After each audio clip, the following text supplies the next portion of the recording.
world-class engineer and designer, constantly emphasizing first principles thinking and taking on big engineering problems that many before him will consider impossible. As scientists and engineers, most of us don't question the way things are done. We simply follow the momentum of the crowd. But revolutionary ideas that change the world on the small and large scales happen when you return to the fundamentals and ask, is there a better way? This conversation focuses on the incredible engineering and innovation done in brain-computer interfaces at Neurolink. This work promises to help treat neurobiological diseases, to help us further understand the connection between the individual neuron to the high-level function of the human brain, and, finally, to one day expand the capacity of the brain through two-way communication with computational devices, the internet, and artificial intelligence systems. This is the Artificial Intelligence Podcast.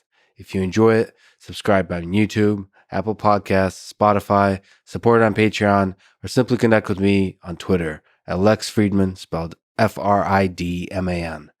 And now, as an anonymous YouTube commenter referred to our previous conversation as the, quote, historical first video of two robots conversing without supervision, here's the second conversation with Elon Musk. Let's start with an easy question about consciousness. In your view, is consciousness something that's unique to humans, or is it something that permeates all matter, almost like a fundamental force of physics? I don't think consciousness permeates all matter. Panpsychists believe that. Yeah. There's a philosophical... How would you tell?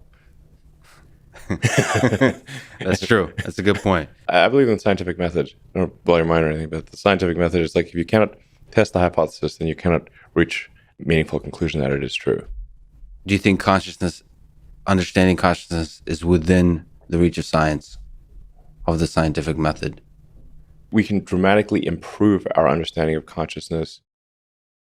I would be hard-pressed to say that we understand anything with complete accuracy, but can we dramatically improve our understanding of consciousness? I believe the answer is yes. Does an AI system, in your view, have to have consciousness in order to achieve human level or superhuman level intelligence?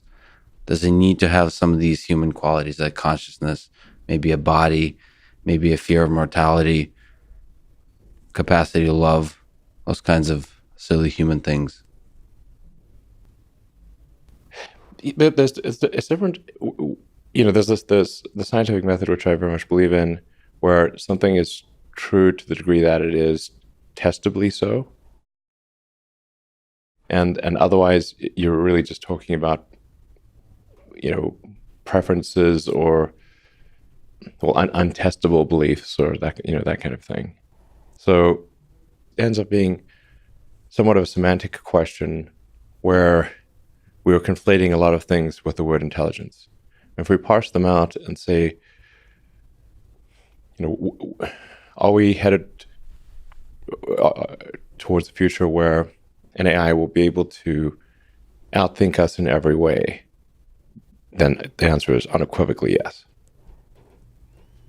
In order for an AI system that needs to outthink us in every way, it also needs to have a capacity to have consciousness, self-awareness, and understanding. It will be self-aware, yes. That's different from consciousness.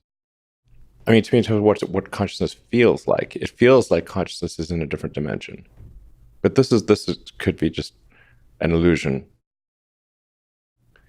If you damage your brain in some way physically, you damage your consciousness, which implies that consciousness is a physical phenomenon, in my view. The thing is that I think are really quite likely is that digital intelligence will be able to outthink us in every way, and it will certainly be able to simulate what we consider consciousness. So to a degree that you would not be able to tell the difference. And from the aspect of the scientific method, it might as well be consciousness if we can simulate it perfectly. If you can't tell the difference, and this is sort of the Turing test, but think of a more sort of advanced version of the Turing test. If you're talking to a digital superintelligence and can't tell if that is a computer or a human, like let's say you're just having a conversation over a phone, or a video conference or something where you think you're talking, looks like a person, makes all of the right inflections and movements and all the small subtleties that constitute human, and talks like a human, makes mistakes like a human, like at that, and you literally just can't tell, are you video conferencing with a person or an AI? Might as well Might as well be human. So, on a darker topic, you've expressed serious concern about existential threats of AI. It's perhaps one of the greatest challenges our civilization faces. But since I would say we're kind of an optimistic descendants of apes, perhaps we can find several paths of escaping the harm of AI. So, if I can give you three options, maybe you can comment which do you think is the most promising. So, one is scaling up efforts on AI safety and beneficial AI research in hope of finding an algorithmic or maybe a policy solution. Two is becoming a multiplanetary species as quickly as possible. And three is merging with AI and riding the wave of that increasing intelligence as it continuously improves. What do you think is most promising, most interesting as a civilization that we should invest in? I think there's a tremendous amount of investment going on in AI. Where there's a lack of investment is in AI safety, and there should be, in my view, a government agency that oversees anything related to AI to confirm that does not represent a public safety risk. Just as there is a regulatory authority there's like the Food and Drug Administration, there's NHTSA for automotive safety, there's the FAA for aircraft safety. We generally come to the conclusion that it is important to have a government referee or a referee that is serving the public interest in ensuring that things are safe when there's a potential danger to the public. I would argue that AI is unequivocally something that has potential to be dangerous to the public, and therefore should have a regulatory agency, just as other things that are dangerous to the public have a regulatory agency. But let me tell you, the problem with this is that the government moves very slowly, and usually the way a regulatory agency comes into being is that something terrible happens. There's a huge public outcry, and years after that, there's a regulatory agency or a rule put in place. Take something like seatbelts. It was known for, I don't know, a decade or more that seatbelts would have a massive impact on safety and save so many lives and serious injuries. And the car industry fought the requirement to put seatbelts in tooth and nail. That's crazy. Yeah. And I don't know, hundreds of thousands of people probably died because of that. And they said people wouldn't buy cars if they had seatbelts, which is obviously absurd. Or look at the tobacco industry and how long they fought anything about smoking. That's part of why I helped make that movie, Thank You for Smoking. You can sort of see just how pernicious it can be when you have these companies effectively achieve regulatory capture of government. It's bad. People in the AI community refer to the advent of digital superintelligence as a singularity. That is not to say that it is good or bad, but that it is very difficult to predict what will happen after that point, and that there's some probability it will be bad, some probability it will be good. We obviously want to affect that probability and have it be more good than bad. Well, let me, on the merger with AI question and the incredible work that's being done at Neurolink, there's a lot of fascinating innovation here across different disciplines going on. So the flexible wires, the robotic sewing machine, that responds to brain movement, and everything around ensuring safety and so on. So we currently understand very little about the human brain. Do you also hope that the work at Neuralink will help us understand more about the human mind, about the brain? Yeah, I think the work at Neuralink will definitely shed a lot of insight into how the brain and the mind works. Right now, just the data we have regarding how the brain works is very limited. We've got fMRI, which is that's kind of like putting a stethoscope on the outside of a factory wall, and then putting it like all over the factory wall, and you can sort of hear the sounds, but you don't know what the machines are doing really. It's hard. You can infer a few things, but it's a very broad brushstroke. In order to really know what's going on in the brain, you have to have high precision sensors, and then you want to have stimulus and response. Like if you trigger a neuron, how do you feel? What do you see? How does it change your perception of the world? You're speaking to physically, just getting close to the brain, being able to measure signals from the brain, Yeah. will give us sort of open the door inside the factory. Yes, exactly. Being able to have high precision sensors that tell you what individual neurons are doing, and then being able to trigger a neuron and see what the response is in the brain, so you can see the consequences of a. If you fire this neuron, what happens? How do you feel? What does it change? It'll be really profound to have this in people, because people can articulate their change, like if there's a change in mood, or if they can tell you if they can see better or hear better, or be able to form sentences better or worse, or their memories are jogged, or that kind of thing. So on the human side, there's this incredible general malleability, plasticity of the human brain. The human brain adapts, adjusts, and so on. So It's not that plastic, to be totally frank. So there's a firm structure, but nevertheless, there's some plasticity. And the open question is, sort of, if I could ask a broad question, is how much that plasticity can be utilized. Sort of on the human side, there's some plasticity in the human brain, and on the machine side, we have neural networks, machine learning, artificial intelligence. It's able to adjust and figure out signals. So there's a mysterious language that we don't perfectly understand that's within the human brain, and then we're trying to understand that language to communicate both directions.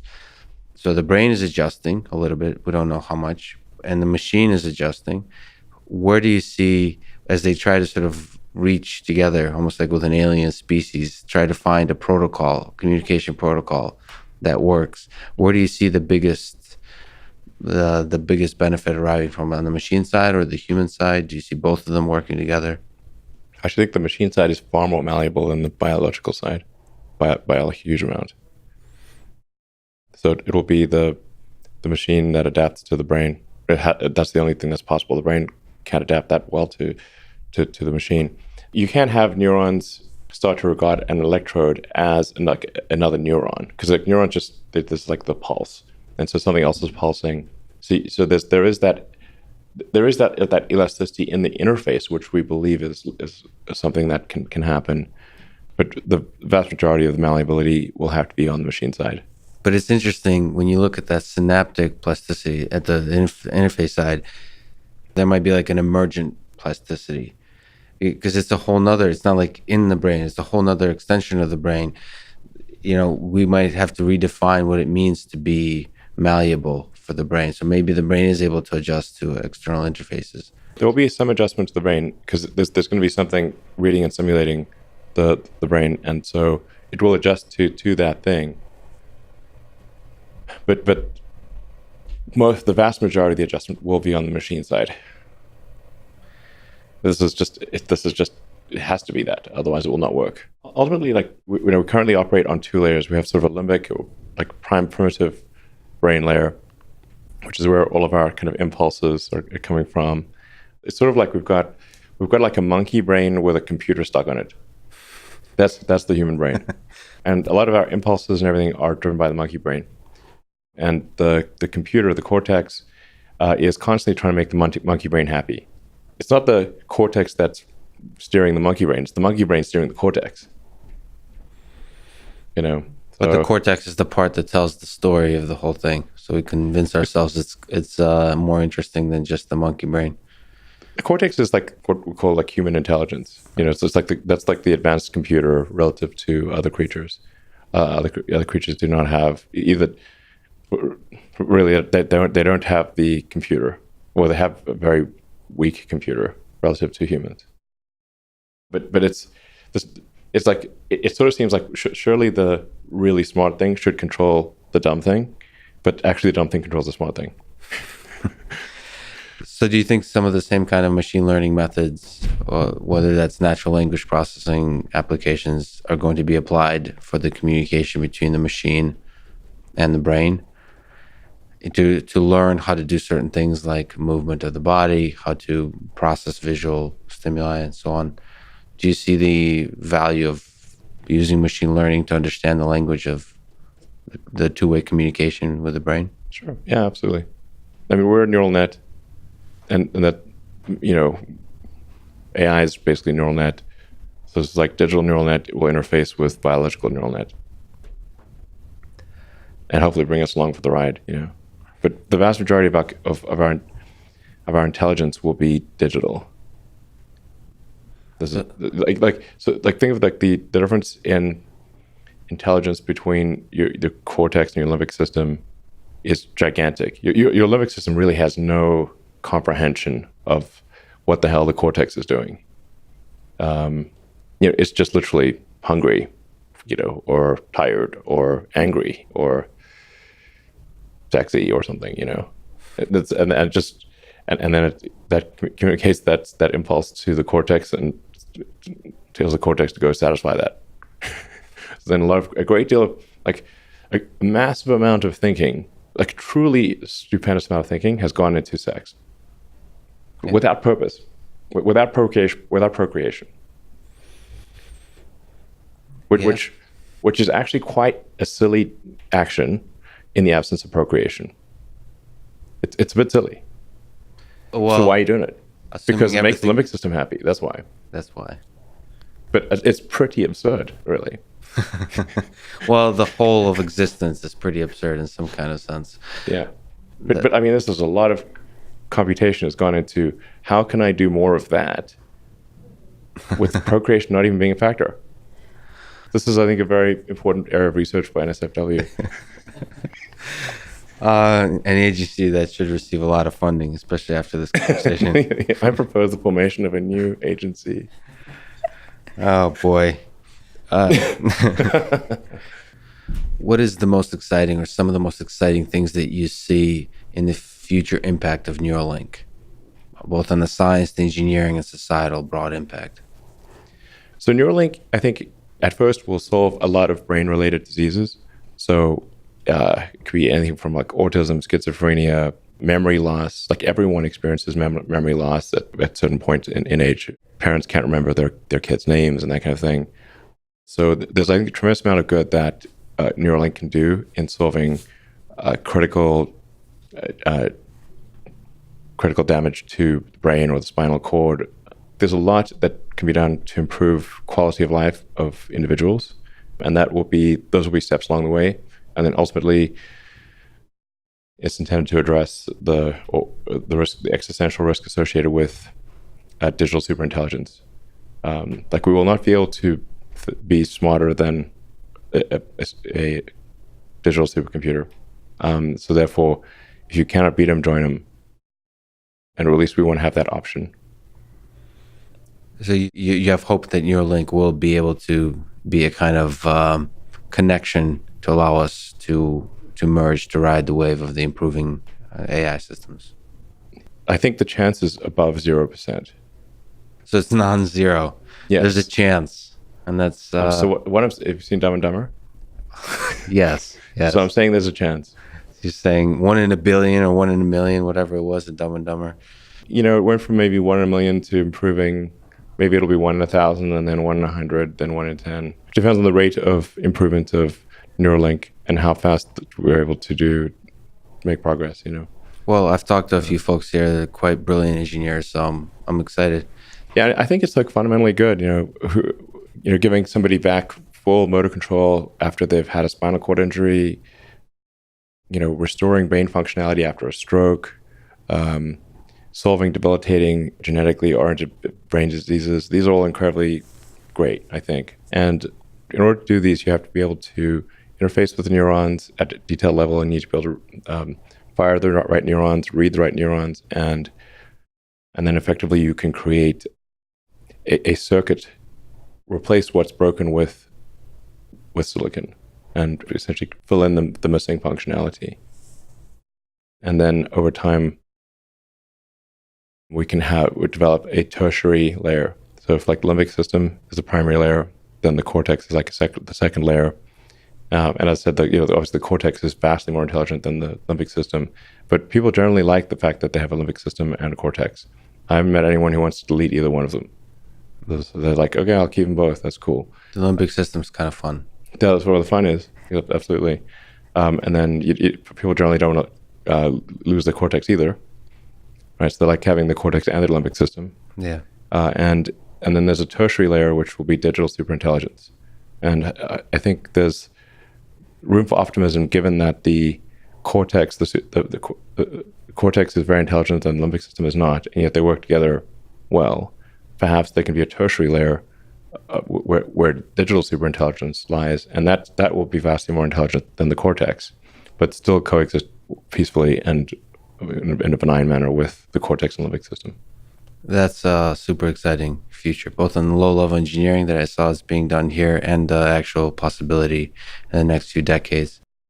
It's important that Neuralink solve this problem sooner rather than later, because the point at which we have digital superintelligence, that's when we pass the singularity, and things become just very uncertain. It doesn't mean that they're necessarily bad or good, but the point at which we pass singularity, things become extremely unstable. So we want to have a human brain interface before the singularity, or at least not long after it, to minimize existential risk for humanity and consciousness as we know it. So, but there's a lot of fascinating actual engineering, low-level problems here at Neuralink that are quite exciting. What the problems that we face in Neuralink are material science, electrical engineering, software, mechanical engineering, microfabrication.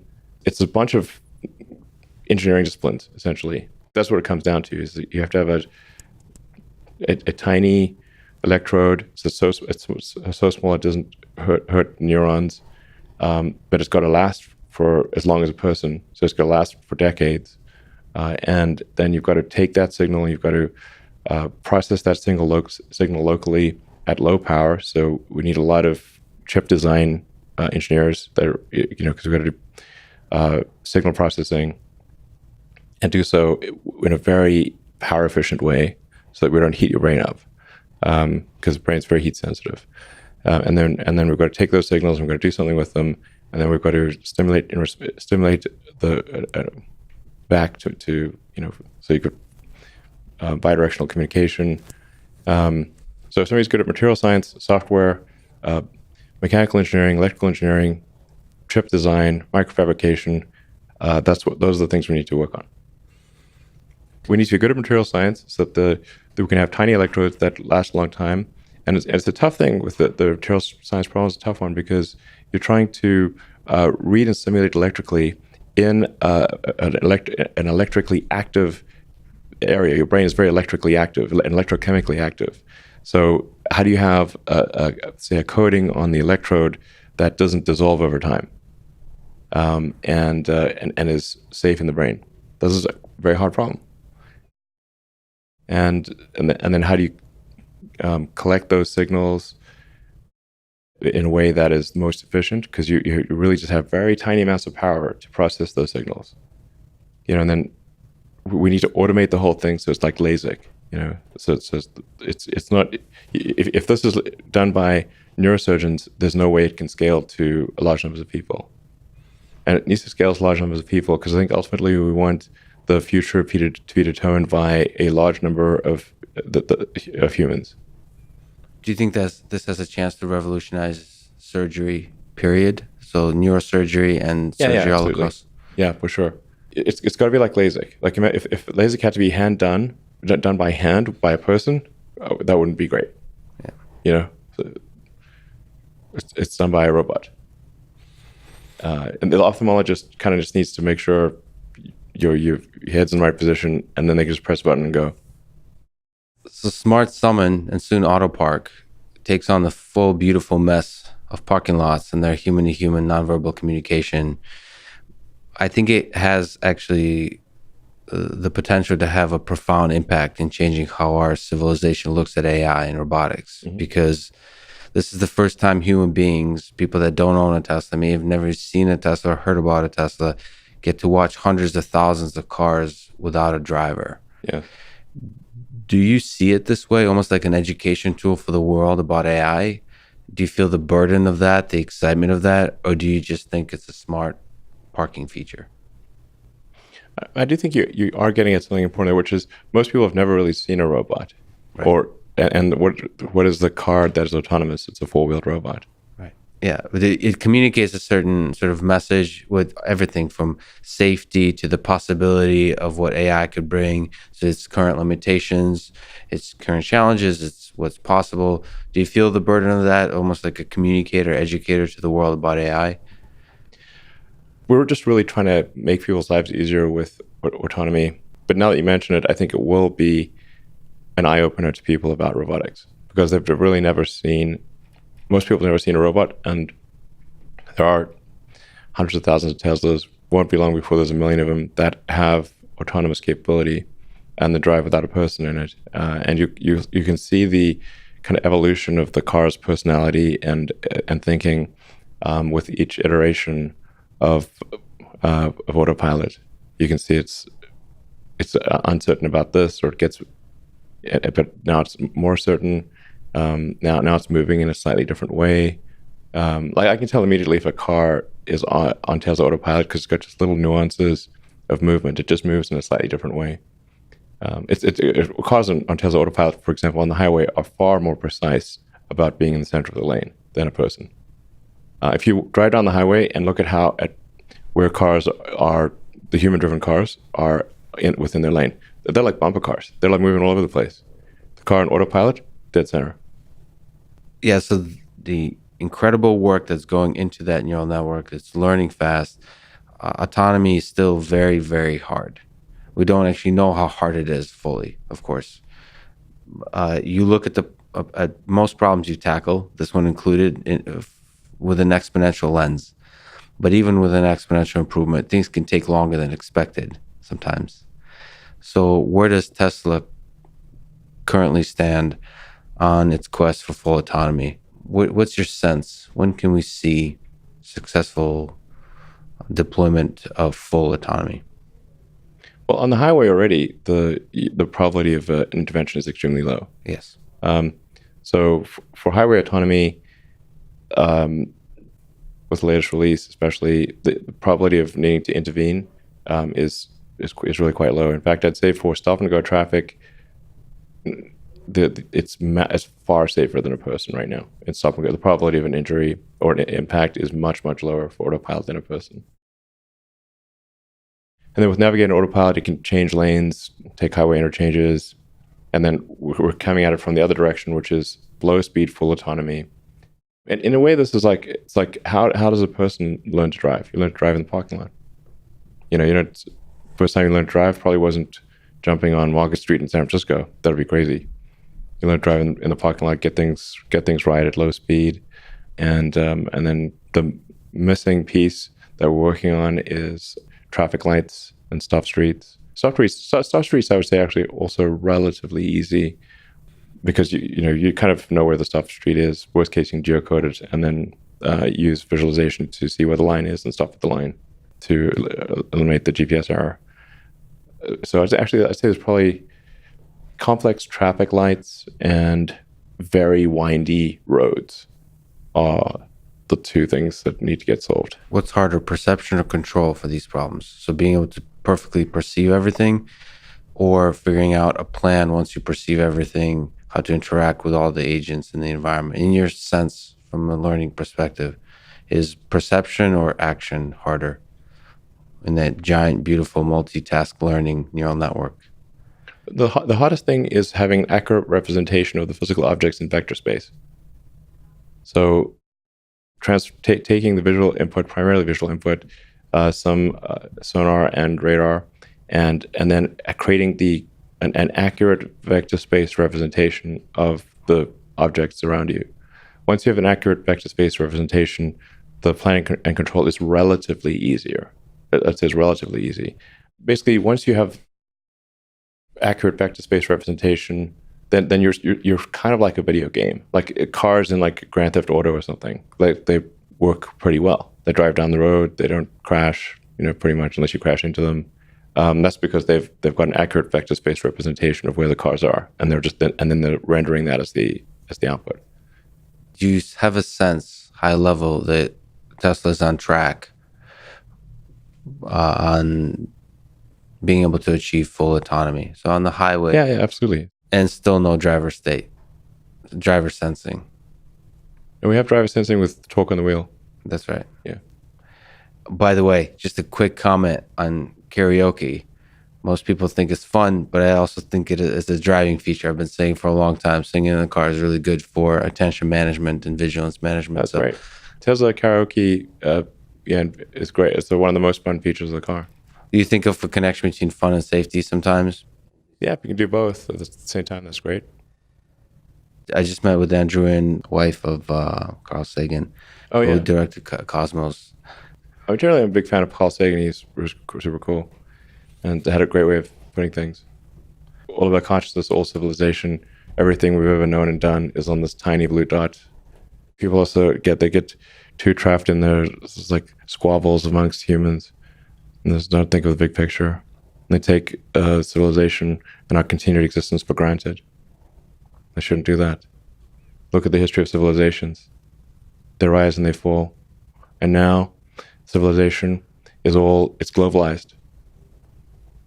And so civilization, I think, now rises and falls together. There's not geographic isolation. This is a big risk. Things don't always go up. That's an important lesson of history. In 1990, at the request of Carl Sagan, the Voyager 1 spacecraft, which is a spacecraft that's reaching out farther than anything human made into space, turned around to take a picture of Earth from 3.7 billion miles away.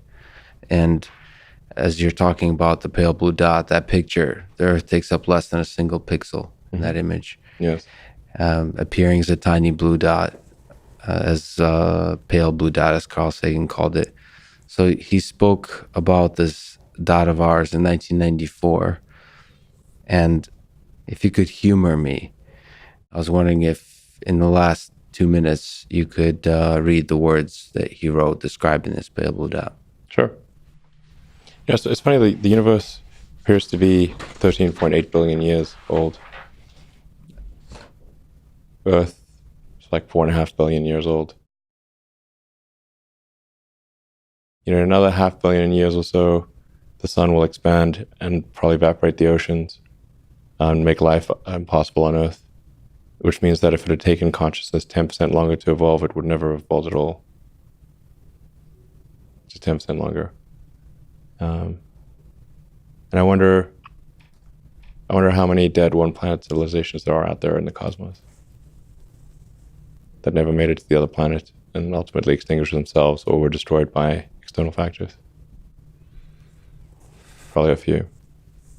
It's only just possible to travel to Mars, just barely.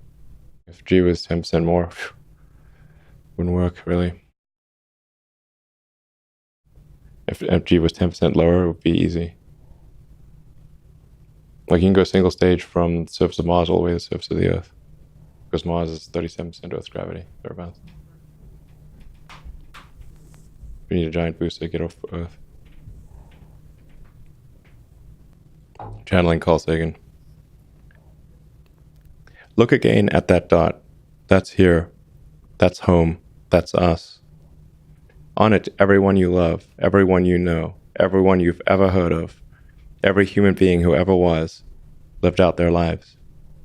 The aggregate of our joy and suffering, thousands of competent religions, ideologies, and economic doctrines, every hunter and forager, every hero and coward, every creator and destroyer of civilization, every king and peasant, every young couple in love, every mother and father, hopeful child, inventor, and explorer, every teacher of morals, every corrupt politician, every superstar, every supreme leader, every saint and sinner in the history of our species lived there, on a mote of dust suspended in a sunbeam. Our planet is a lonely speck in the great enveloping cosmic dark. In our obscurity, in all this vastness, there is no hint that help will come from elsewhere to save us from ourselves. The Earth is the only world known so far to harbor life. There is nowhere else, at least in the near future, to which our species could migrate. This is not true. This is false. Mars. And I think Carl Sagan would agree with that. He couldn't even imagine it at that time. So thank you for making the world dream. And thank you for talking today. I really appreciate it. Thank you.